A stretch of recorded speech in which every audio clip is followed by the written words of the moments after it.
ਹਾਲਾਂਕਿ ਅਰਵਿੰਦ ਕੇਜਰੀਵਾਲ ਦੇ ਬਰੀ ਹੋਣ ਤੋਂ ਬਾਅਦ ਦਿੱਲੀ ਦੀਆਂ ਸੜਕਾਂ ਤੇ ਜਸ਼ਨ ਦਾ ਮਾਹੌਲ ਦੇਖਣ ਨੂੰ ਮਿਲਿਆ। ਕੇਸ ਚੋਂ ਬਰੀ ਹੋਣ ਤੋਂ ਬਾਅਦ ਕੇਜਰੀਵਾਲ ਨੇ ਹੰਕਾਰ ਭਰਦਿਆਂ ਪ੍ਰਧਾਨ ਮੰਤਰੀ ਨਰਿੰਦਰ ਮੋਦੀ ਨੂੰ ਵੱਡਾ ਚੈਲੰਜ ਦਿੱਤਾ।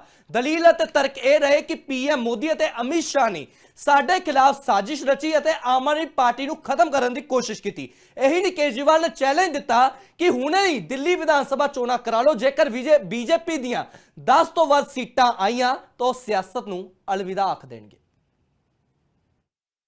ये पूरा षड्यंत्र दो लोगों ने मिलकर रचा, नरेंद्र मोदी जी और अमित शाह जी, और आज उन दोनों को पूरे देश से माफी मांगनी चाहिए। वो देख रहे थे कि दिल्ली में वो हमें नहीं हरा सकते, वो देख रहे थे कि दिल्ली की जनता हमारे कामों से बहुत खुश है, वो देख रहे थे दिल्ली में कामों की राजनीति के आधार पर वो कहीं खड़े नहीं होते, तो उन्होंने एक षड्यंत्र रचा। उन्होंने आम आदमी पार्टी को खत्म करने के लिए षड्यंत्र रचा और बोले केजरीवाल बेईमान है, केजरीवाल बेईमान है, केजरीवाल बेईमान है। केजरीवाल ने शराब घोटाला किया, केजरीवाल पैसे खा गया, केजरीवाल ने 100 करोड़ रुपए खा लिए। मैंने जिंदगी में केवल ईमानदारी कमाई है, मैंने जिंदगी में केवल इज्जत कमाई है, एक नया पैसा नहीं कमाया मैंने अपनी जिंदगी में। इन लोगों की तरह नहीं हूं मैं। आज कोर्ट के ऑर्डर के बाद यह साबित हो गया देश के सामने, केजरीवाल कट्टर ईमानदार है, मनीष सिसोदिया कट्टर ईमानदार है, संजय सिंह कट्टर ईमानदार है, दुर्गेश कट्टर ईमानदार है, आम आदमी पार्टी कट्टर ईमानदार है। हम नहीं कह रही है, कोर्ट ने सारे देश के सामने बोला है। मैं उनको कहना चाहता हूं, प्रधानमंत्री जी, केवल सत्ता की जो प्रधानमंत्री मोदी जी की और अमित शाह जी की सत्ता की हवस है, ये उसका नतीजा है जो ये षड्यंत्र रचा गया। हमारे परिवार ने बहुत भुगता है, लेकिन वो इंपॉर्टेंट नहीं है, हम इंपॉर्टेंट नहीं है, हमारा परिवार भी इंपॉर्टेंट नहीं है। लेकिन मोदी जी और अमित शाह जी के षड्यंत्र का खामियाजा जो दिल्ली भुगत रही है, दिल्ली के 3 करोड़ लोग भुगत रहे हैं, उसकी भरपाई कौन करेगा? आज दिल्ली में कहीं चले जाओ, सारी सड़कें टूटी पड़ी हैं, अस्पतालों में दवाइयां मिलनी बंद हो गई हैं, मोहल्ला क्लिनिक बंद किए जा रहे हैं, स्कूलों का बुरा हाल हो रहा है। पूरे दिल्ली में पोल्यूशन इतना ज्यादा कभी दिल्ली की जनता ने नहीं देखा था। यमुना का बहुत बुरा हाल हो गया है।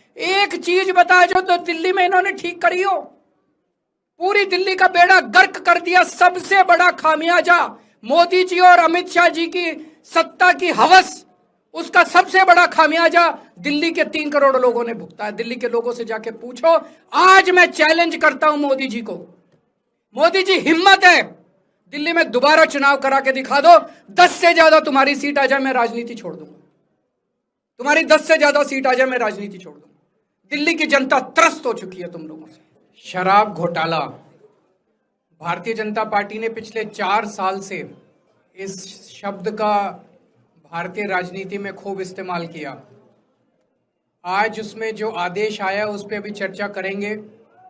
आप जान रहे हैं कि किस तरह से पिछले 4 साल से ईडी को, सीबीआई को, सारी संस्थाओं को इस्तेमाल करके हमारे ऊपर एक शराब घोटाला नाम का एक आरोप लगाया गया।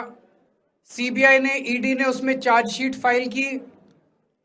आज कोर्ट को प्राइमा फेसी ये निर्णय लेना था कि क्या सबूत और गवाहों के बयानों के आधार पे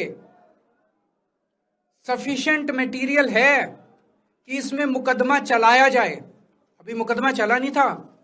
कोर्ट को यह निर्णय लेना था कि क्या मुकदमा चलाने लायक सफिशिएंट मटेरियल है, और कोर्ट ने लगभग 600 पेज के आदेश में सारे सबूतों और सारे गवाहों को मद्देनजर रखते हुए ये कहा है कि इतना भी सबूत नहीं है, इतने भी गवाहों के बयान नहीं है, एक निक्का सा भी सबूत नहीं है कि इसमें मुकदमा तक चलाया जा सके।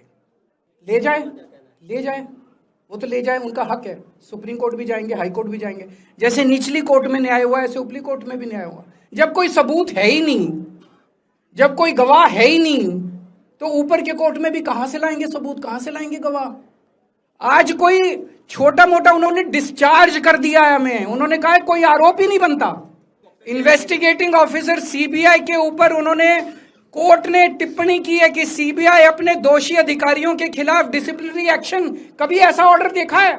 इसका मतलब कितना फर्जी मुकदमा था कि सीबीआई के अफसरों के खिलाफ डिसिप्लिनरी एक्शन लिया जाए।